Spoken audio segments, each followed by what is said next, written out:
The first time I saw him was through my camera lens. I was exhausted, my fingers cramping after 8 straight hours photographing entitled brides at the Bellevue Hotel. The wedding season in Boston had been brutal this year. Too many couples making up for lost time after the pandemic, too few photographers willing to work for what these venues paid, but rent was due, and beggars couldn't afford to be choosers. "Just one more group shot by the fountain," I called out, forcing enthusiasm into my voice as the bridal party groaned. My feet throbbed inside my sensible black flats, professional enough to blend into the background, comfortable enough to stand in all day. That was me. Emma Wells, the invisible woman, designed to capture others' special moments while having none of her own. That's when I noticed him. He wasn't part of the wedding. He stood at the edge of the marble terrace, partially obscured by one of the hotel's ornate columns. Dark suit, perfectly tailored, not off the rack like the groomsmen's rentals. He was watching the proceedings with detached interest, a crystal tumbler of amber liquid held loosely between long fingers. Something about the way he stood, shoulders back, chin slightly raised, screamed money and power. I lowered my camera, feeling suddenly self-conscious about my rumpled blouse and the smudge of mascara I'd discovered under my eye during a bathroom break. His gaze drifted from the wedding party to me, and I quickly looked away, pretending to adjust my camera settings. "All right, everyone together now?" I called, my voice higher than usual. "Big smiles." I took the shots mechanically, hyper-aware of the man's presence.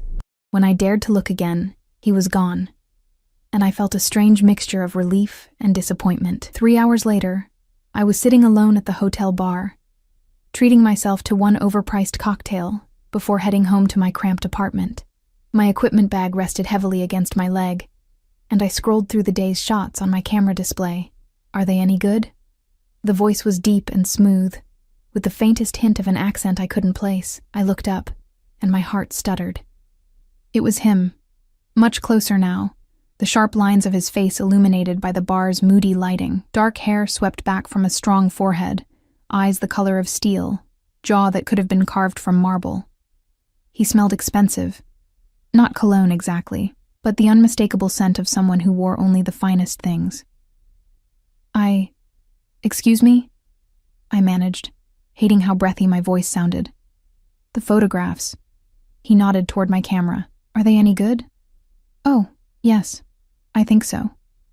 I turned the display toward him without thinking, then immediately regretted it. These were my client's private moments. He leaned closer, not touching the camera but peering at the small screen. His proximity sent a wave of heat through me. I noticed the driver's license-sized scar near his temple, partially hidden by his hairline, and the way his eyes narrowed slightly as he focused. "You have an eye," he said finally, straightening up. "You capture vulnerability." Something in his tone made me shiver. I closed the camera display and took a sip of my drink to hide my reaction. "I'm Luca," he said, not offering a hand or a last name, just Luca, as if that was all I needed to know. "Emma," I replied. "Emma Wells." "Emma." He said my name like he was tasting it. "You're the wedding photographer?" "Among other things." I felt defensive suddenly. "I do portrait work, some commercial stuff, gallery exhibitions when I can get them." "Interesting." He signaled the bartender, who appeared instantaneously. "Another of whatever the lady is having. Anna McAllen, 25, neat." "Oh, I wasn't. Please." It wasn't really a request. Consider it appreciation for your art. The bartender placed our drinks before us with remarkable speed. I noticed he seemed unusually deferential toward Luca. "Are you a photographer too?" I asked, trying to steer the conversation into safer waters. He smiled, just barely, one corner of his mouth lifting. "No. I collect things of beauty, but I don't create them. And what do you do, besides collect beautiful things?" "I solve problems." He took a sip of his whiskey. "Make things happen. Remove obstacles." "That's vague." "Is it?" Those gray eyes fixed on me, amused. "What if I told you I'm in waste management?" I laughed, then stopped when his expression didn't change. "Sorry, you just don't look like someone who manages garbage." "No?" What do I look like? I studied him, emboldened by alcohol and the strange intimacy of the bar. Someone important. Someone dangerous. His eyebrow quirked up. Dangerous? Why would you say that? The way everyone looks at you. The way the bartender practically bowed when you ordered. The way you, I gestured vaguely, exist in space, like you own it. Perceptive. He sipped his drink again. You see things others don't. That's why you're good with that. He nodded toward my camera. Maybe I'm just paranoid. No. The word was firm, almost stern. Don't diminish yourself, Emma Wells. I felt heat rise to my cheeks. Who was this man to tell me how to talk about myself? Are you in town for the wedding? I asked, changing the subject. No, business. I'm rarely in Boston these days. He looked around the bar as if assessing it. I grew up not far from here. Really? Where? North End. He gave me a look that suggested I'd be familiar with the area. Oh. The North End was Boston's Little Italy, historically home to Italian immigrants, and, if rumors were to be believed, the Italian mob. But that was decades ago. Now it was all trendy restaurants and overpriced condos. His phone buzzed. He glanced at it, then slid it back into his pocket. Do you live nearby, Emma? Warning bells sounded in my head. No matter how handsome he was, you didn't tell strange men where you lived. Not really, I lied. Shame. He finished his drink. I'm in town for a few days. I could use a photographer. For what? I asked, professionally intrigued despite myself. I'm looking to acquire some property. Need documentation. Maybe some promotional material. It sounded legitimate enough, and commercial real estate photography paid well. Much better than weddings. I have a card, I said, reaching for my bag. As I bent down, my elbow caught my cocktail glass, sending it crashing to the floor. Shit. I'm so sorry. I scrambled to pick up the larger pieces of glass, mortified.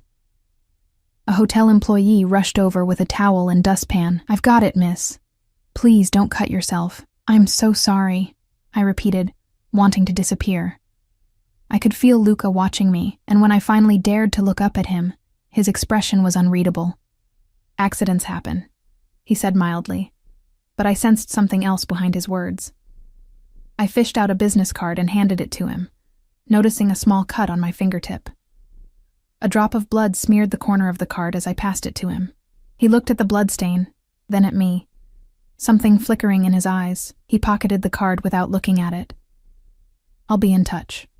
With that, he stood, left more than enough cash on the bar to cover our drinks and the broken glass, and walked away. A moment later, I noticed a large man in a dark suit materialize from a corner table and follow him out. Security? Bodyguard? I gathered my things, embarrassed and intrigued in equal measure, convinced I'd never hear from the mysterious Luca again. I was wrong. The call came at 7:30 the next morning. Unknown number. Emma Wells. I answered groggily, still half asleep. Emma. Luca. From last night. His voice was as commanding over the phone as it had been in person. I'd like to hire you today. Are you available? I sat up in bed, suddenly wide awake. Today, I'll make it worth your while. $5,000 for the day. My breath caught. $5,000 was more than I made in a month of weddings and portrait sessions. What exactly would you need photographed? I asked, trying to sound professional rather than desperate. A property in Beacon Hill, interior and exterior shots. Some candids of me touring the space for promotional materials. He paused. Is that acceptable? It sounded too good to be true, which usually meant it was, but I thought of my mounting credit card debt, the rent increase my landlord had just announced, the repair bill for my aging car. Yes, that's acceptable. Good. A car will pick you up at 9. Wait, I stopped, realizing I'd never told him where I lived. Is there a problem? How do you know where I live? I asked, my voice tight. Your website lists your studio address. I assumed that's where you'd be. My shoulders relaxed slightly. My studio was indeed listed on my website. A small space I rented in a converted factory building where I did portrait sessions. I rarely worked from there, but it was a reasonable assumption. Right. I'll be at the studio at 9. Until then. He hung up without saying goodbye. I rushed through my morning routine, trying to look professional, but not like I'd tried too hard. I chose a simple black dress that could pass for business attire, paired with comfortable ankle boots. I packed my best camera equipment, charged batteries, and formatted fresh memory cards. At precisely 9:00 a.m., a sleek black Audi with tinted windows pulled up outside my studio.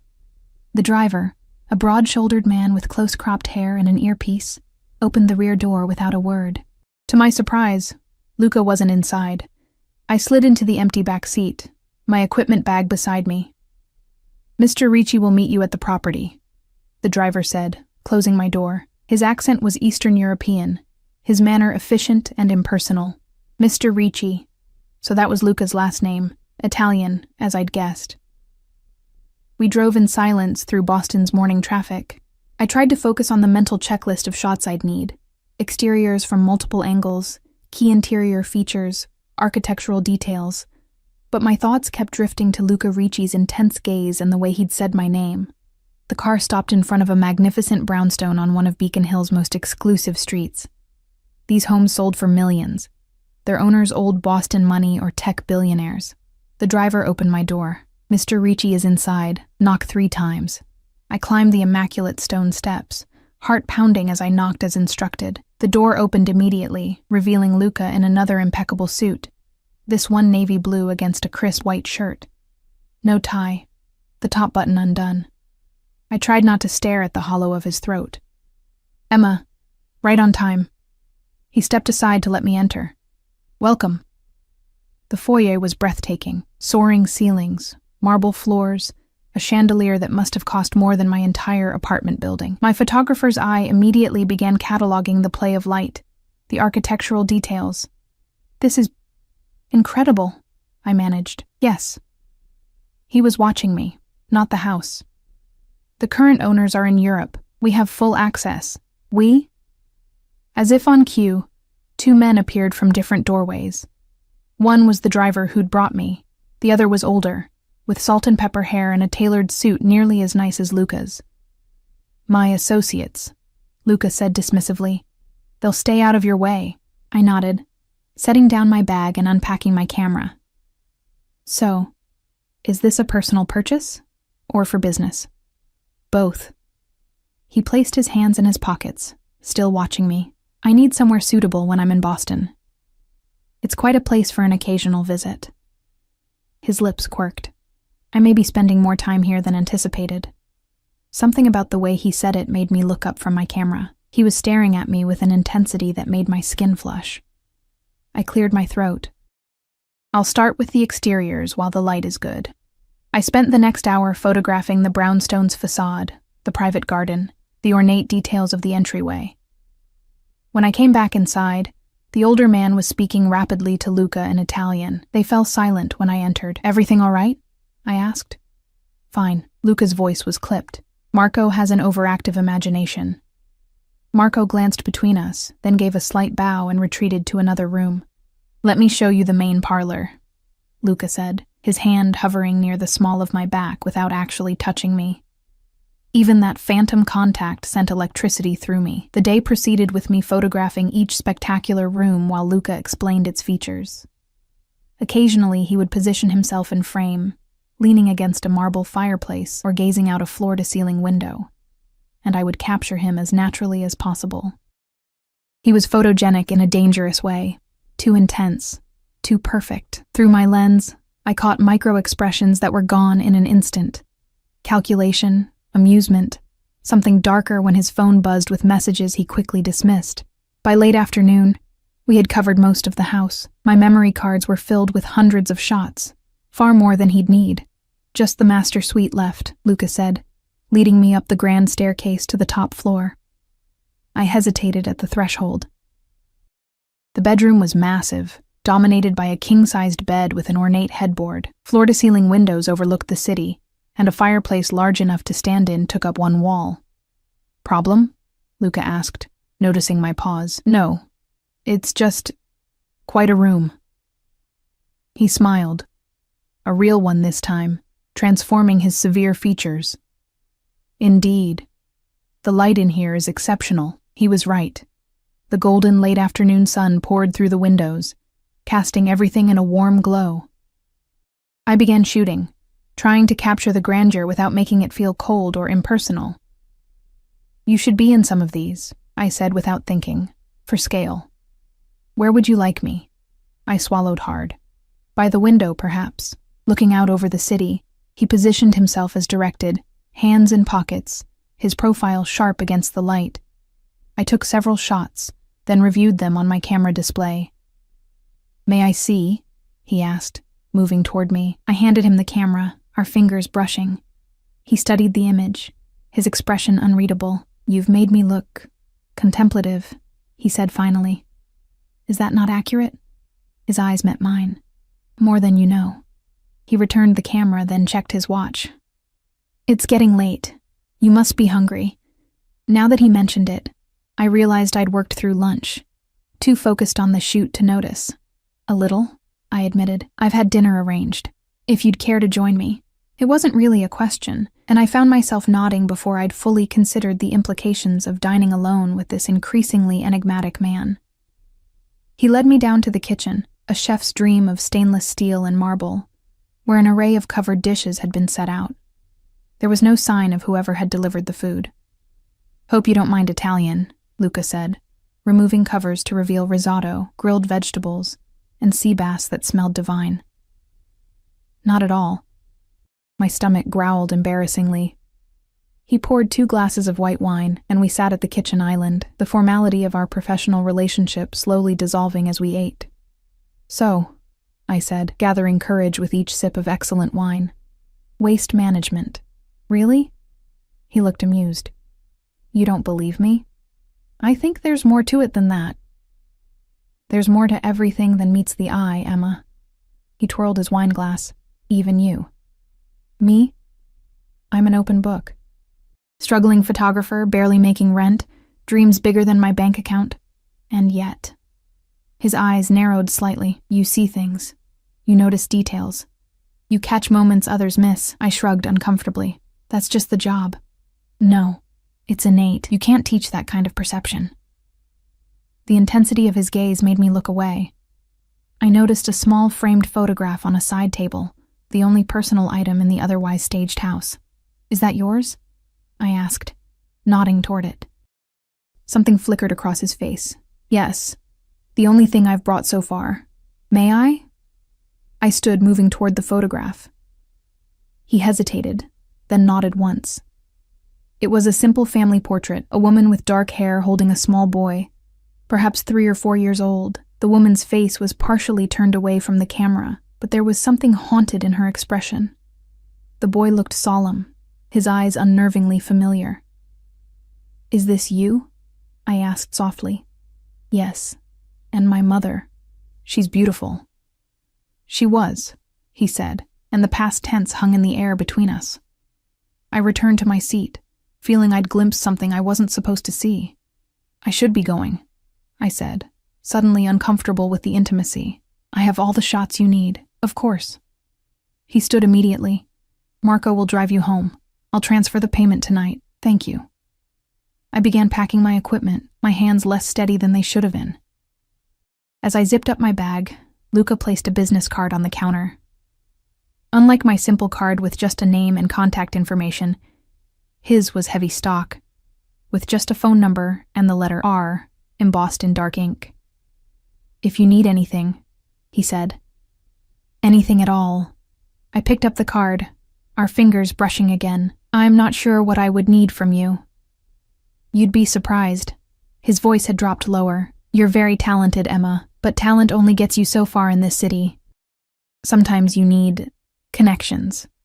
"Are you offering me connections, Mr. Ricci?" His eyes darkened at my use of his surname. "Among other things." I should have been offended by the implication.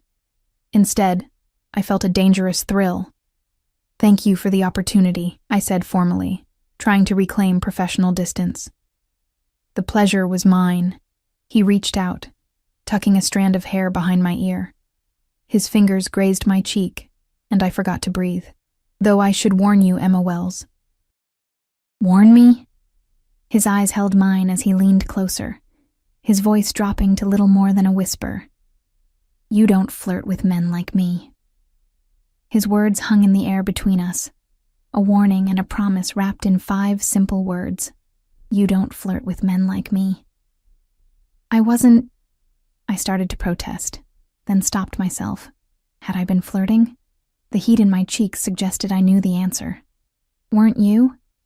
His eyes never left mine, searching for something I wasn't sure I wanted him to find. I squared my shoulders. I was being friendly, professional, that's all. Of course. He stepped back, breaking the spell. "Marco will see you home." Marco materialized as if summoned by his name alone. He gestured toward the door, his expression neutral but somehow intimidating. "Good night, Emma." Luca's voice followed me as I walked away. "I'll be in touch about the photographs." The drive back to my apartment was silent. Marco never spoke, never met my eyes in the rearview mirror. I clutched my equipment bag like a shield, wondering what I'd gotten myself into. When we pulled up to my building, my actual apartment building, not my studio, I felt a chill. "How did you know where I live?" I asked, my voice tight. Marco turned, his first acknowledgement of my existence beyond opening doors. Mr. Ricci knows what he needs to know. I climbed out quickly, not waiting for him to open my door. As I fumbled with my keys at the building entrance, I glanced back. The Audi remained at the curb, Marco watching to ensure I got inside safely, or perhaps to confirm my address for future reference. Inside my apartment, I locked the deadbolt and chain, then stood in the darkness, my heart pounding. My phone buzzed with a notification. A banking alert. $5,000 had been deposited into my account. The transaction description simply read, "R Enterprises." I slumped onto my couch, my mind racing. Who exactly was Luca Ricci? What did he really do? And why did I feel both terrified and thrilled by whatever was happening between us? I woke the next morning to another notification. An email from an address I didn't recognize, containing only an encrypted link and a password. I debated ignoring it, but curiosity won out. The link led to a secure server where I could upload the photographs from yesterday's shoot. Professionalism taking over, I spent the morning selecting and editing the best shots. The house was magnificent, and despite my complicated feelings about its potential owner, I'd done some of my best work. I created 2 galleries, one of just the property, another including the photos with Luca in them. As I studied these images on my monitor, I noticed details I'd missed while shooting, the way his posture changed subtly when his phone buzzed. A tattoo peeking from beneath his shirt cuff when he reached for a door handle. The calculating look that crossed his face when he thought I wasn't watching. Who was this man? I uploaded both galleries and sent a confirmation email to the address provided.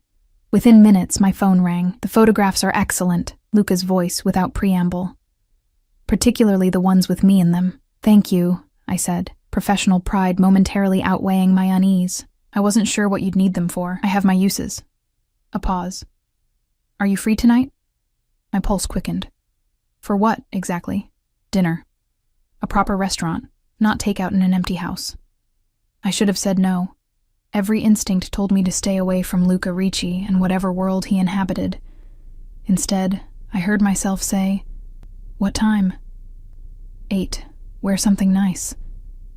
He hung up before I could respond. The rest of the day passed in a blur of anxiety and anticipation. I tried to work on other client projects, but my thoughts kept drifting back to steel gray eyes and that whispered warning. By 7, I was trying on the 3rd outfit, my bedroom a disaster of discarded options. I finally settled on a black dress I'd bought for gallery openings. Simple but elegant, with a neckline that suggested rather than revealed. I was applying lipstick when the buzzer rang. Marco again. No sign of Luca in the car. "Where are we going?" I asked as we pulled away from my building.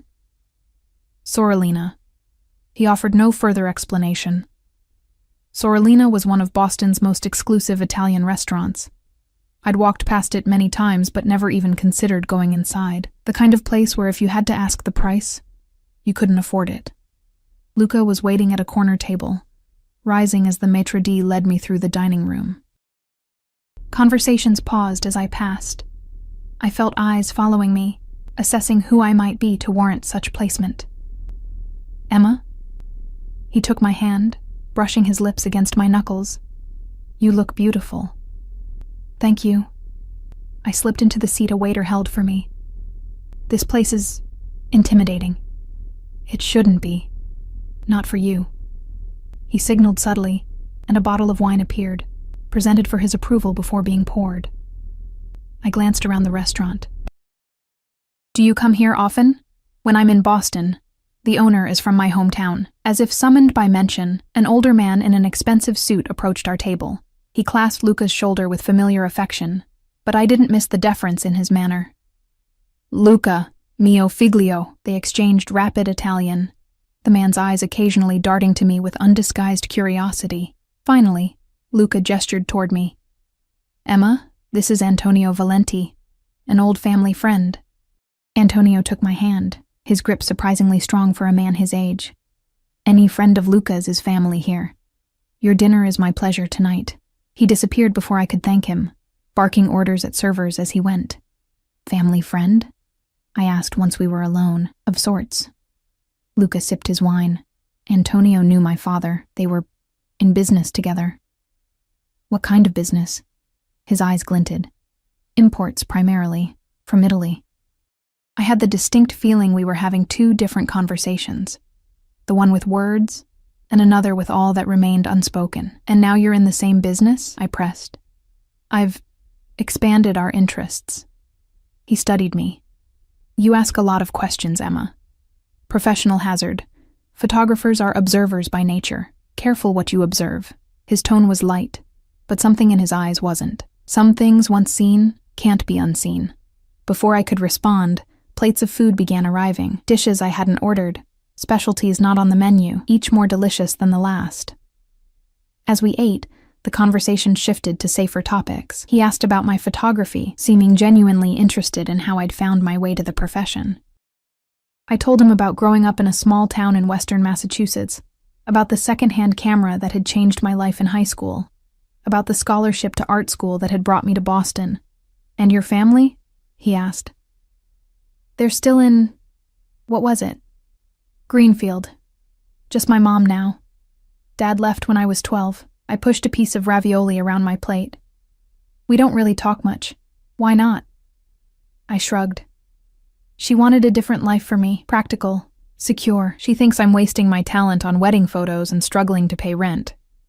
She's right about the last part. His directness startled me. You're too good for wedding photos, Emma. Well, we can't all buy brownstones in Beacon Hill on a whim. The words came out sharper than intended. Instead of taking offense, he seemed pleased by my spark. No, but some of us can help others get what they deserve. And what do I deserve in your estimation? He leaned forward, his voice dropping. Recognition, success, the freedom to create without worrying about rent or bills or pleasing mediocre clients. His words touched a nerve, articulating dreams I barely admitted to myself. And you can provide that? I asked skeptically. I know people. Galleries, magazines, collectors. One phone call from me. Why would you do that? I interrupted. You barely know me. I know enough. His eyes held mine. I know talent when I see it. I know value. And what would you want in return? I wasn't naive enough to believe such offers came without strings. A small smile played at his lips. For now, your company. The rest will develop naturally. The rest. Those two words contained multitudes of possibility, both exhilarating and terrifying. Dessert arrived, interrupting the moment. A delicate panna cotta I barely tasted, distracted by the weight of his gaze and the implications of his offer. As we left the restaurant, Antonio appeared again, embracing Luca and kissing my cheeks as if I were a longtime friend. Outside, the night air was cool against my flushed skin. A walk? Luca suggested, nodding to Marco, who retreated to the car but remained watching. We strolled along the waterfront, the city lights reflecting on the harbor. He didn't touch me, but I felt his presence like a physical thing, his body heat radiating in the narrow space between us. You never actually told me what you do, I said finally. Besides solve problems and remove obstacles? He stopped, turning to face me. The breeze ruffled his perfect hair, making him look momentarily more human. Would it matter if I did? He asked. Would you believe me? Try me. He studied me for a long moment. My family has interests in various enterprises. Import-export, yes, but also construction, real estate, certain entertainment venues. I oversee these interests. And waste management, I added with a slight smile. That too. His expression remained serious. Some would call it organized crime. I prefer to think of it as an alternative business structure. My smile faltered. He couldn't possibly be saying what I thought he was saying. You're joking, I said, searching his face for signs of teasing. I rarely joke, Emma, especially about business. A chill that had nothing to do with the breeze ran through me. I took an involuntary step back. You're afraid now, he observed. That's wise. I should go home, I said, my voice barely above a whisper. Of course. He signaled to Marco, who brought the car around with impossible speed. I've enjoyed our evening. As Marco opened the car door for me, Luca caught my wrist. His touch was gentle but firm, impossible to break without struggle.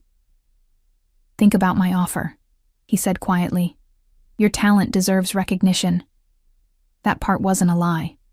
I pulled my arm free, sliding into the back seat without responding.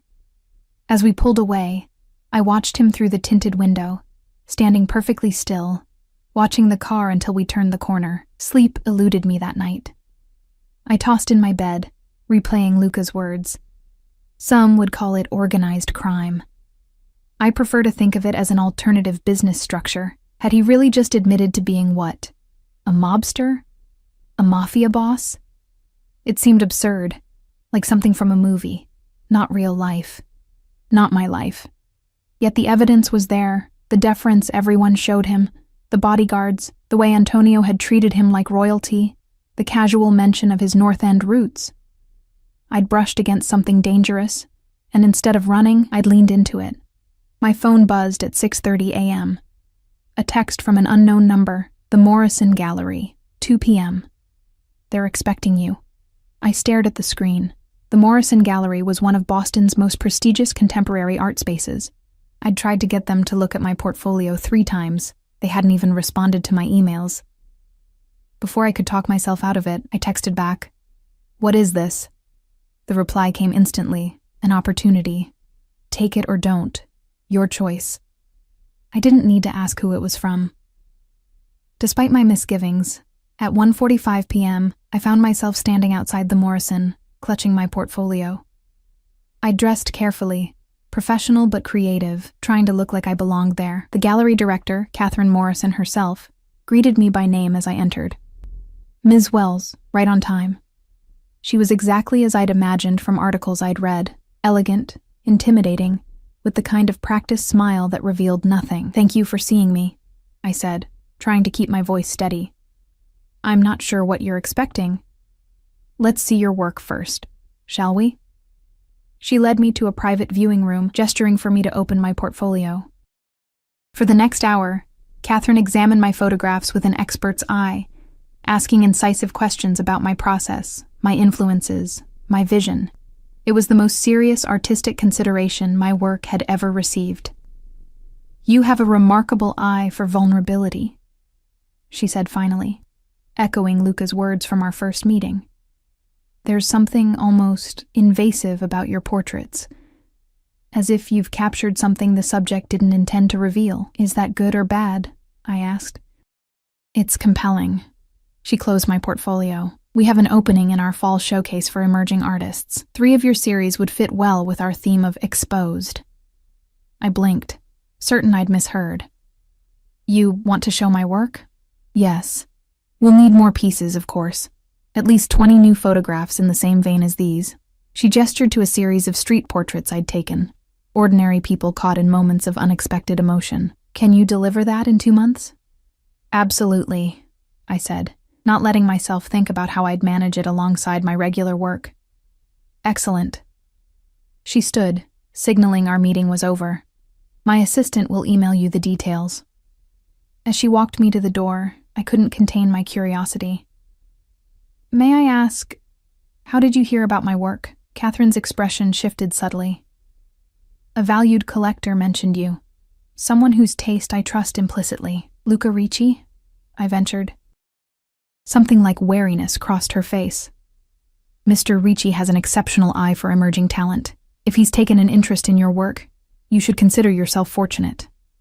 Her tone suggested the conversation was over, but I persisted. Do you know him well? Well enough to respect his reach. She gave me a measured look, and well enough to offer some advice, Ms. Wells.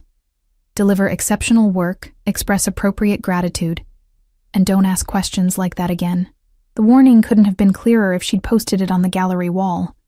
I left in a daze, equal parts elated and disturbed. By the time I reached the street, my phone was buzzing with an incoming call. Unknown number. Hello? Did you take the opportunity? Luca's voice, smooth and confident. Yes, thank you. The words felt inadequate. How did you? I told you. I know people. A pause. Are you free tonight? My instincts screamed caution, but something stronger, ambition, curiosity, attraction, drowned them out. Yes. Good. There's an opening at the atelier. Contemporary photography. Research for your upcoming show. The way he said it, your upcoming show, sent a thrill through me despite my reservations. I'll send a car at 8. He hung up before I could respond. It was becoming a pattern. This time when Marco arrived, Luca was in the back seat. He wore a charcoal suit that made his eyes look like quicksilver, dangerous and fluid. When I slid in beside him, he took my hand and brushed his lips across my knuckles, his eyes never leaving mine. You look lovely, he said. Success agrees with you. I pulled my hand away, determined to maintain some boundary. I haven't succeeded at anything yet, but you will. His certainty was unnerving. Catherine doesn't waste time on mediocrity. Did you threaten her? The question escaped before I could stop it. Instead of anger, his expression showed amusement. Is that what you think of me? I don't know what to think of you. Good. He settled back, studying me. Certainty is boring. Danger is much more stimulating. The gallery was crowded, filled with Boston's art elite and social climbers pretending to understand the stark black and white photographs that lined the walls. The moment we entered, I felt the shift. Conversations pausing, heads turning, eyes following us. No, not us, him. Luca moved through the space with casual confidence, his hand occasionally brushing the small of my back as he guided me from one photograph to the next. He introduced me to people whose names I recognized from magazine mastheads and museum donor lists. He spoke of my work with such conviction that these influencers looked at me with new interest, as if seeing past my unremarkable exterior to some hidden brilliance. What do you think of the exhibition? He asked, as we stood before a particularly striking image of an abandoned factory. It's technically impressive, I said, studying the perfect contrast, the composition. But there's something missing. What? Soul. I turned to him. It's beautiful, but sterile. Like looking at something perfect but dead. His lips quirked in that almost smile. You prefer imperfection? I prefer authenticity. Flaws make things interesting. Is that why you're here with me? His voice dropped lower. You find my flaws interesting? I met his gaze directly. Are they flaws if you don't see them that way? You don't seem ashamed of what you are. And what am I, Emma? The question hung between us, charged with danger. Before I could answer, a man approached. Tall, expensively dressed, with the confident swagger of someone used to being noticed. Ricci. The man nodded, barely acknowledging me. Unexpected to see you at such a cultural event. Harrington. Luca's posture had changed, almost imperceptibly tensing. Art appreciates in value. Unlike some investments, the subtle barb didn't go unnoticed. Harrington's jaw tightened. Speaking of investments, your offer for the Wharf Street project was rejected. Was it? Luca's voice was mild, but something cold had entered his eyes. Perhaps the board didn't have all the relevant information. The board knows exactly what they're dealing with. Harrington's gaze flicked to me. New toy? I felt rather than saw the change in Luca, a stillness that was somehow more threatening than any movement could have been. Michael. Luca's use of the man's first name sounded like a warning. You should apologize to Ms. Wells. She's an artist. The Morrison is featuring her work this fall. Harrington's expression shifted to reassessment. No offense intended, Ms. Wells. I'm sure your work is charming. The condescension in his tone made my skin crawl, but I forced a smile. None taken. I understand how men like you view women like me. His eyebrows rose at my response. Luca's hand found the small of my back again, his thumb tracing a small circle that felt like approval. If you'll excuse us, Luca said, steering me away. We have more interesting conversations awaiting. As we moved through the crowd, I felt Harrington's eyes boring into my back. Who is that? I asked when we were out of earshot. A complication. Luca's expression had returned to its usual inscrutability, one I'll need to address. What did he mean about the Wharf Street project? A real estate development I'm interested in? Harrington's firm is fighting my bid. He glanced down at me. It's just business. But something in his tone made me think it was more than that. We left the gallery an hour later.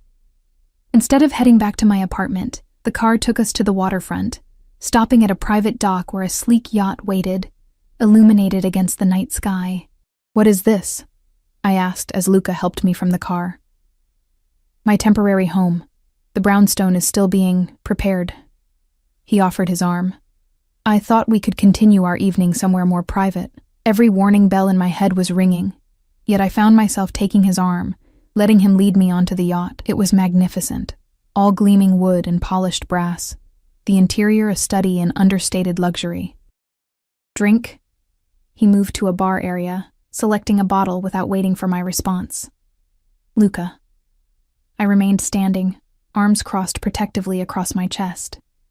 What am I doing here? He paused, crystal tumbler in hand. You tell me. I don't know, and that terrifies me. The admission felt like stepping off a cliff. You're dangerous. What you do is dangerous. I should stay as far away from you as possible, yes. He handed me the drink, his fingers brushing mine. You should. Then why am I here? Because danger isn't always something to be avoided. He moved closer, not touching me, but close enough that I could feel his warmth. Sometimes it's exactly what we need to feel alive. His words resonated with something buried inside me, the part that had always played it safe. Taken the practical path, stayed invisible, the part that was tired of watching other people's special moments, instead of having my own. What do you want from me? I whispered. His hand came up to cup my cheek, his touch surprisingly gentle. Everything you're willing to give. He leaned down, his lips brushing mine. Not quite a kiss, just the suggestion of one, giving me every opportunity to pull away. I didn't. Instead, I closed the distance between us, my free hand finding his chest, feeling his heart beating beneath expensive fabric. The kiss deepened, his arm wrapping around my waist, drawing me against him. Warning bells still rang in my mind, but they were growing fainter, drowned out by the roaring of my pulse and the intoxicating feeling of being wanted, truly wanted, by someone who could have anyone. When we finally broke apart, his eyes had darkened, that perfect control slipping just enough for me to see the desire beneath. Stay, he said, his voice rougher than I'd ever heard it. It wasn't a command. It was a request. And despite everything I knew, or suspected, about Luca Ricci, I knew what my answer would be. Yes, I whispered, the single syllable changing everything between us. His eyes darkened further, and he took the glass from my hand, setting it aside. Then his fingers were in my hair, his mouth claiming mine with a hunger that stole my breath. This wasn't the calculated seduction I'd expected. There was something almost desperate in the way he held me, as if I might disappear if he loosened his grip. I responded with equal fervor, my hands exploring the solid warmth of him beneath his tailored suit. When his lips traveled to my neck, I gasped, clinging to his shoulders to keep myself upright. Emma, he murmured against my skin, my name sounding like both a prayer and a curse in his mouth. We moved toward what I assumed was the master cabin, our progress hampered by our unwillingness to separate, even for a moment. Inside, the space was luxurious, but surprisingly understated. A king-sized bed with crisp white linens, soft lighting that cast everything in a golden glow. Luca paused, his hands on the zipper of my dress. Are you certain? The fact that he asked, this man who took what he wanted, who commanded rather than questioned, made my decision even easier. Yes, I said again, more firmly this time. What followed was a revelation. Behind Luca's controlled exterior burned a passion that consumed us both. His hands and mouth explored my body with reverent attention, discovering places I hadn't known could bring such pleasure. I lost myself in him, in us, forgetting all the reasons this was dangerous, forgetting everything but the way he made me feel, seen, desired, alive. Afterward, I lay in his arms, my head on his chest, listening to his heartbeat gradually slow. His fingers traced lazy patterns on my bare shoulder, and I felt more content than I could remember being in years. "What are you thinking?" he asked, his voice a low rumble beneath my ear. "That this complicates things," he chuckled. "Life is complicated, Emma. Might as well enjoy the parts that make it worthwhile." I propped myself up on one elbow, studying his face in the dim light. Without his usual mask of control, he looked younger, almost vulnerable, though I suspected that was an illusion. "Tell me something true," I said suddenly. "Something real about you." He was quiet for so long I thought he might not answer.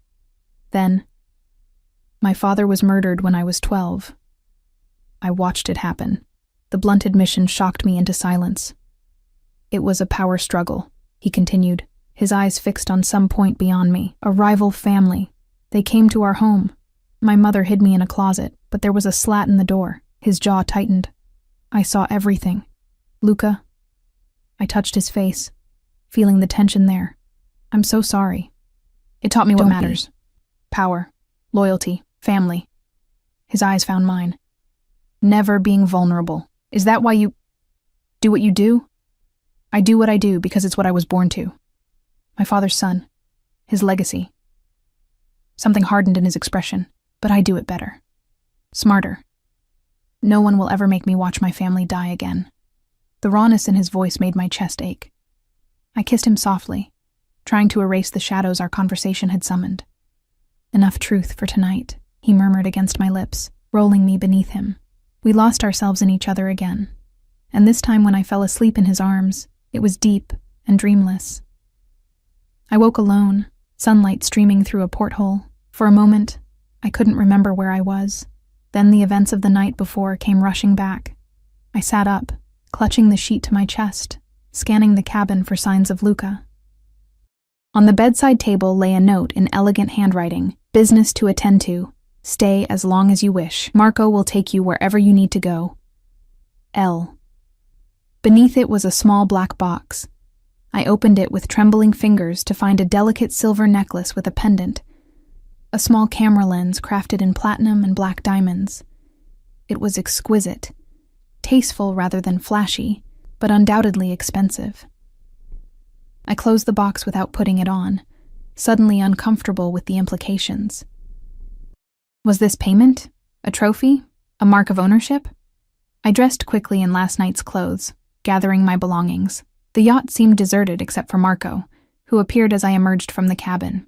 "Mr. Ricci asked me to see you home," he said, his tone as impersonal as ever. "Thank you." I clutched my purse, the small black box burning a hole in it. "I'm ready now." The drive to my apartment was silent. When we arrived, Marco spoke again. "Mr. Ricci would like to know if you're available this evening." I hesitated. Last night had been magical, intoxicating, and terrifying in its intensity. I needed time to think, to process what was happening between us. "I have work to do," I said finally. "For the gallery show. Please tell him I need to focus on that." Marco nodded once, his expression giving nothing away.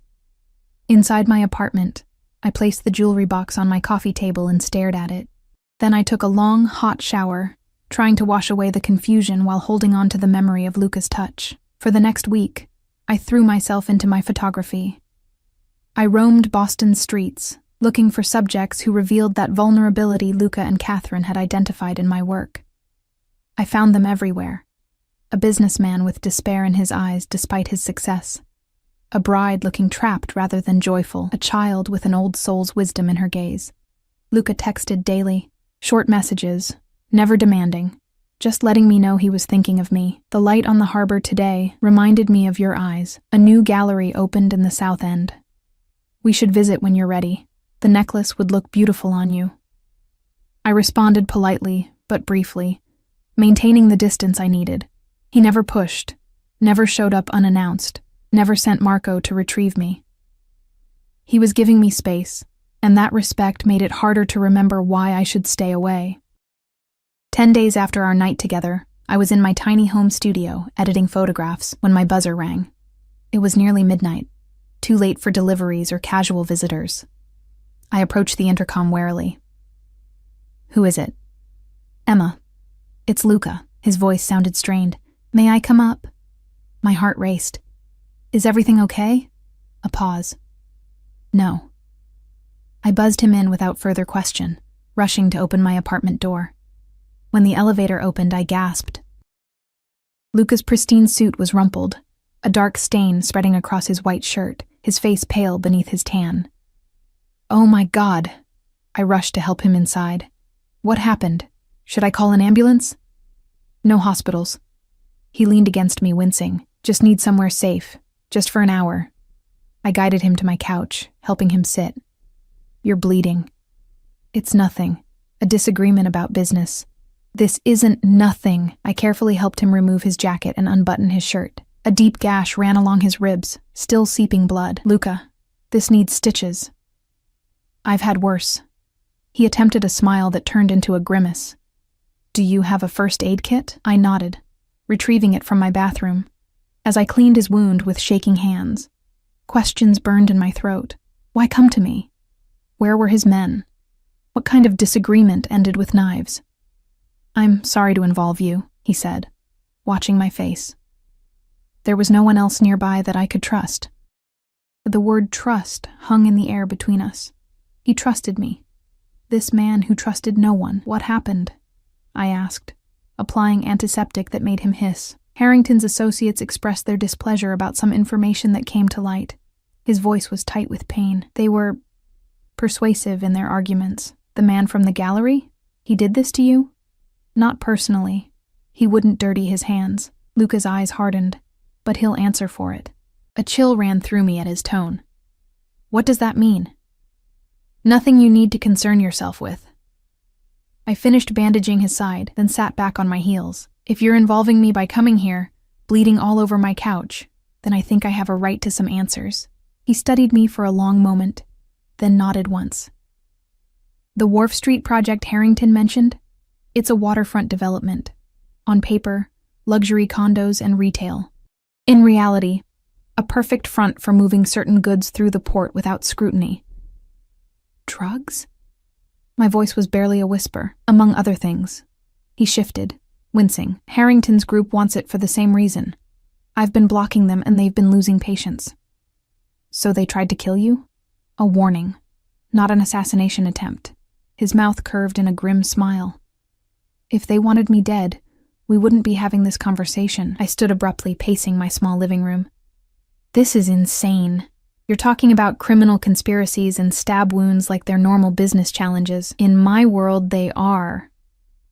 Well, it's not my world. The words burst out louder than I intended.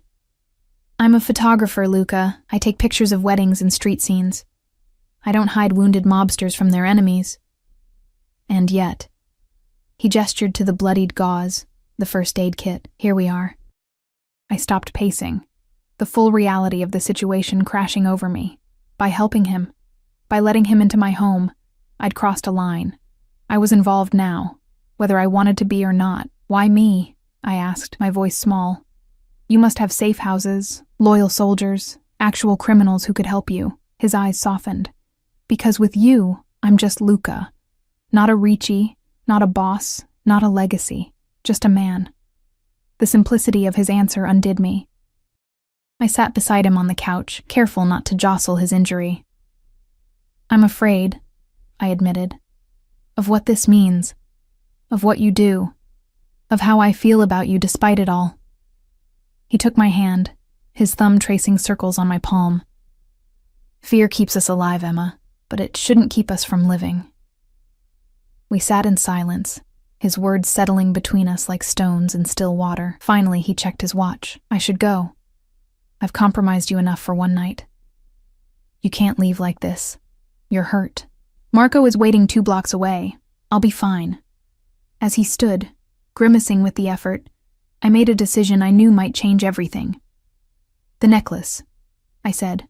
I'll wear it. His eyes found mine, understanding the significance of my words.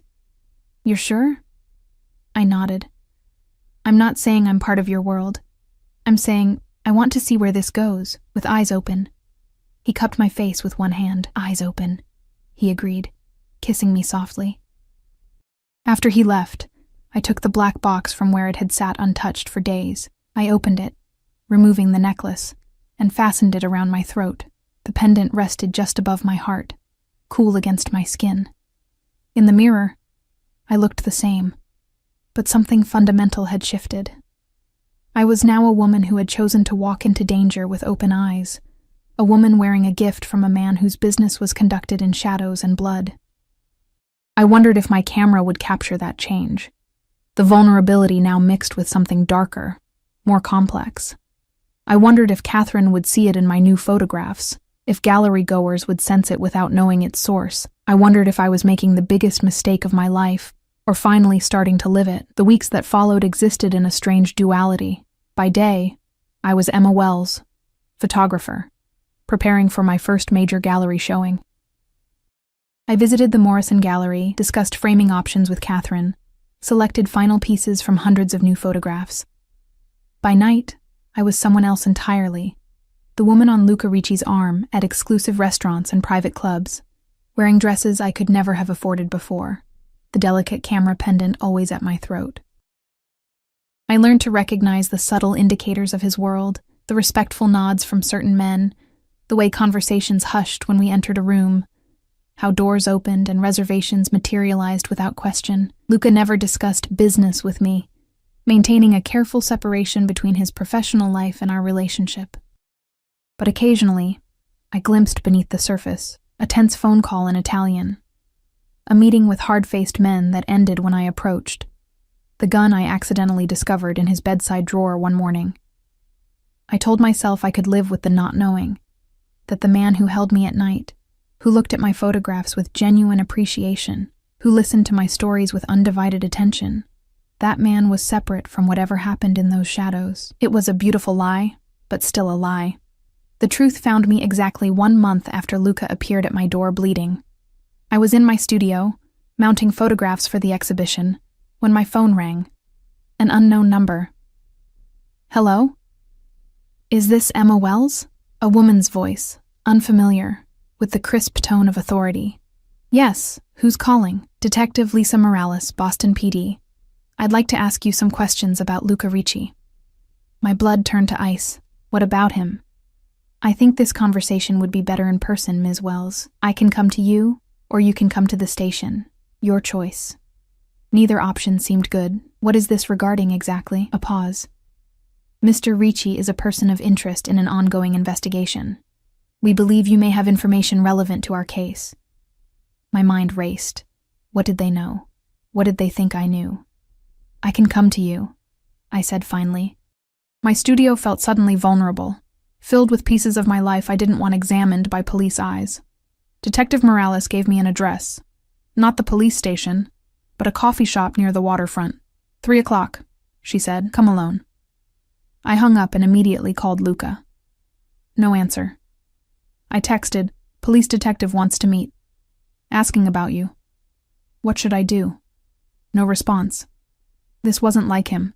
He always answered my calls or texts, even when he was busy. At 2:55, I entered the coffee shop, scanning for someone who looked like a detective. A woman in a charcoal pantsuit raised her hand from a corner table.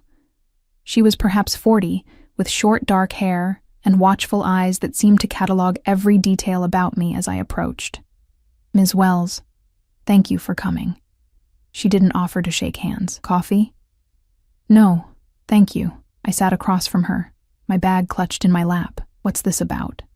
She studied me, her expression neutral. How long have you been involved with Luca Ricci? Define involved. A slight smile. Sleeping with him, accepting his gifts, appearing at his side at social functions. I bristled at her tone. My personal relationships aren't police business. They are when your boyfriend is under investigation for racketeering, money laundering, and most recently, attempted murder. The floor seemed to tilt beneath me. Murder? That's absurd. Is it? She slid a tablet across the table. This was taken 3 nights ago. I looked at the screen. Security camera footage showed a parking garage. Timestamp 2:17 a.m. A figure in a dark coat approached a parked car. Even with the grainy quality, I recognized Luca's distinctive walk, the set of his shoulders. He reached inside his coat, withdrew something. Then the video cut out. What happened? Where's the rest? The camera was disabled, professionally. Detective Morales took back the tablet. 30 seconds later, Michael Harrington was found in that car with 2 bullets in his chest. He's in critical condition. Harrington, the man from the gallery, the one whose associates had stabbed Luca. This doesn't prove anything, I said, but my voice lacked conviction. Maybe not to a jury. Not yet. She leaned forward. But you and I both know what we saw, and I think you know exactly who and what Luca Ricci is. I remained silent, my thoughts tumbling over each other. I'm not here to arrest you, Ms. Wells. I'm here to warn you. Her voice softened slightly. Women in your position, romantically involved with men like Ricci, they end up in one of 2 places, prison or the morgue. You don't know anything about my relationship. I know he's using you. She held up a hand as I started to protest. Maybe he cares for you too. I'll grant that possibility. But you're also useful to him. A beautiful, talented woman with a legitimate career. No criminal record. No family connections to organized crime. You provide perfect cover, a step into legitimate society. Her words cut, because they echoed doubts I'd been suppressing for weeks. Why had Luca pursued me so intently? What had he really seen when he looked at me through my camera lens that first day? What do you want from me? I asked. Information. Testimony eventually. Help us build a case against him. You're asking me to betray him. I'm offering you a way out before you're in too deep. She slid a business card across the table. Think about it. And in the meantime, be careful what you say to him. Men like Ricci don't tolerate betrayal, even from women they claim to love. I took the card automatically, slipping it into my pocket. Are we done? For now. She stood. One more thing, Ms. Wells. Your gallery opening at the Morrison next week. Quite a coup for an unknown photographer. Did you ever wonder how that happened so quickly? She walked away before I could respond, leaving me with a question that poisoned everything I'd achieved in the past month. I wandered the waterfront afterward, trying to process what I'd learned, what I'd always known, but refused to acknowledge. The sky darkened, matching my thoughts, and a light rain began to fall. Still no response from Luca. Finally, I made a decision. I hailed a taxi and gave the driver the address of Luca's brownstone. A place I'd visited many times now, but never alone. Always with him or Marco escorting me. The house was dark when I arrived. I rang the bell anyway. Then again when there was no answer. I was turning to leave when the door opened. It wasn't Luca or Marco, but the older man I'd met that first day. The one Luca had called Marco's overactive imagination. Ms. Wells. He seemed unsurprised to see me. Mr. Ricci isn't here. Where is he? The man hesitated. Attending to business. He left instructions not to be disturbed. It's important, I insisted. The police came to see me today. About him. Something shifted in the man's expression. Come inside. He led me to Luca's study, a room of dark wood and leather, walls lined with books I suspected had been selected for appearance rather than content. A large desk dominated the space, its surface bare except for a laptop and a single framed photograph, the one of Luca and his mother, the only personal item he seemed to value. Wait here, the man said. I'll try to reach him. I nodded, and he left, closing the door behind him. I moved to the window, watching rain streak the glass, distorting the view of Beacon Hill's elegant streets. A sound from the desk caught my attention. A phone vibrating. Not Luca's personal phone, which I recognized, but another one, sleeker, unmarked. The screen showed a text in Italian. I shouldn't look. I knew I shouldn't. But Detective Morales' words echoed in my mind. I crossed to the desk, picked up the phone. The message was still visible on the lock screen. Harrington Morto. Problema risolto. My rudimentary Italian was enough. Harrington dead. Problem solved. The phone slipped from my fingers, clattering to the desk. I backed away, bumping into a bookshelf, sending a leather-bound volume tumbling to the floor.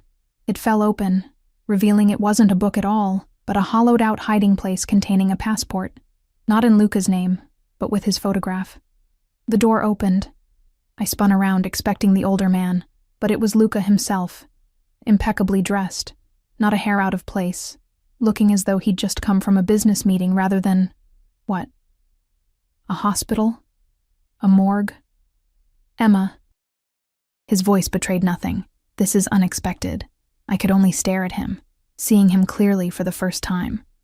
Not the charming man who'd seduced me, but the one from the security footage.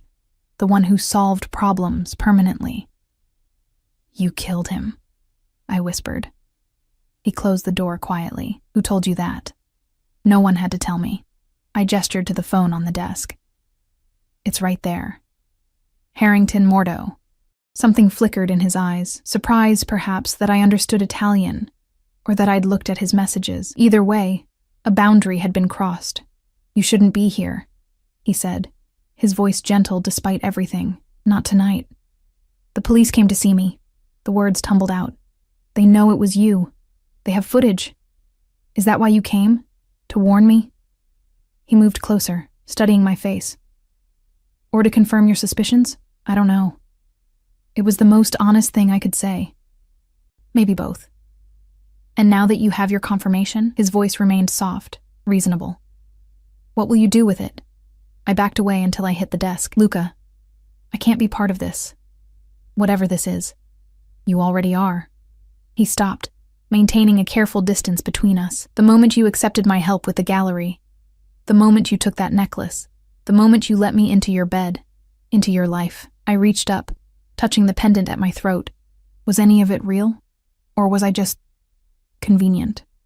Cover, like Detective Morales said. Something darkened in his expression. She said that to you? She offered me a deal. Information about you in exchange for immunity. And what did you tell her? Nothing. Yet, my hand fell from the necklace. But she's right, isn't she? About why you chose me. A legitimate front. Someone with no connections to your world. He was silent for a long moment. That's how it started, he admitted finally. When I saw you through your camera lens, I saw someone who could be useful. Someone who moved between worlds without being noticed, who captured vulnerability without being vulnerable herself. The confirmation hurt more than I expected. But then I got to know you. He moved closer, and this time I didn't back away. Your passion for your art, your determination, the way you see beauty in broken things. His hand came up to touch my cheek. I didn't plan to care for you, Emma. That was never part of the calculation. I wanted to believe him. More than anything, I wanted his words to be true. You killed a man tonight, I said, my voice breaking. How am I supposed to reconcile that with the person I thought I knew? You don't. His thumb traced my lower lip. You accept all of me, or none of me.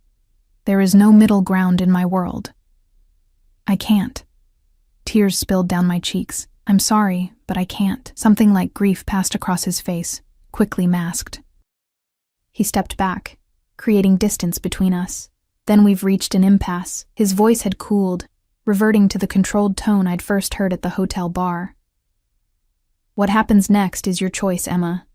But before you make it, remember, you're wearing my mark. He nodded toward the necklace. In my world, that means protection. Without it. The threat wasn't spoken, but it hung in the air between us. If I turned on him, cooperated with the police, I'd lose his protection. In a city where he controlled so much, where his influence reached so far, what would that mean? I would never hurt you. He seemed to read my thoughts, but I have enemies. Harrington had friends. I touched the necklace again, feeling its weight anew. A gift, a chain, a shield, all at once. I need time, I said finally. Space to think. He nodded once. The gallery opening is in 5 days. I'll stay away until then. Give you the space you need." He moved to the desk, picking up the fallen passport and replacing it in its hiding place. "Whatever you decide, I'll honor it." "Even if I go to the police?" His eyes met mine, and for the first time, I saw genuine pain there, even then. "But I hope you won't." I left without another word, the rain soaking me as I walked away from his house, away from the man I'd fallen for despite knowing better. The camera pendant felt heavy against my skin, a physical reminder of choices made and choices yet to come. For 5 days I existed in limbo. I didn't call Detective Morales, I didn't contact Luca, I focused solely on my exhibition, channeling all my confusion and heartache into my art. The photographs took on new meaning, each image of vulnerability now tinged with danger, each moment of exposure balanced on the knife edge between intimacy and betrayal. On opening night, the Morrison Gallery was packed with Boston's elite. Catherine had marketed the exhibition aggressively, and critics from major publications mingled with potential buyers and curious art lovers. My name was on everyone's lips, my photographs drawing gasps of appreciation and thoughtful contemplation. I should have been ecstatic. Instead, I moved through the crowd like a ghost, smiling mechanically, answering questions on autopilot, all while my eyes darted to the entrance each time the door opened.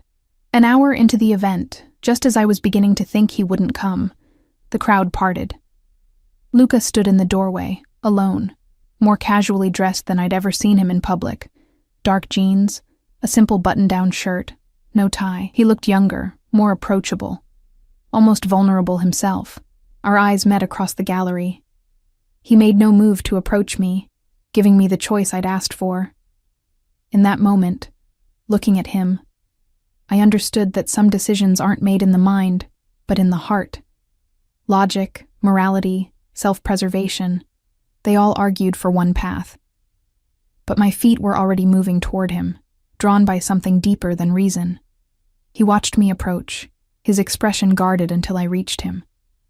I took his hand, lacing my fingers through his. "Your exhibition is remarkable," he said quietly. "You've captured something true." "Yes." I looked up at him. "Truth is complicated. And your decision?" I touched the camera pendant at my throat, the symbol of everything he offered and everything it would cost. "I choose you," I said simply. "All of you." Eyes open. He drew me closer, his forehead resting against mine. "You understand what that means?" "I'm starting to." I took a deep breath. "But we need rules. Lines I won't cross. We'll define them together." His lips brushed my temple. I never expected to find someone who could see all of me and stay. Neither did I. I squeezed his hand. But here we are. Around us, the gallery hummed with admirers studying my photographs, images of vulnerability captured by a woman who had chosen, for better or worse, to embrace her own. The camera pendant caught the light as I turned to introduce Luca to Catherine, glinting like a promise or a warning, perhaps both at once. I had walked into danger with open eyes, and found at its heart a love as complex and dangerous as the man himself.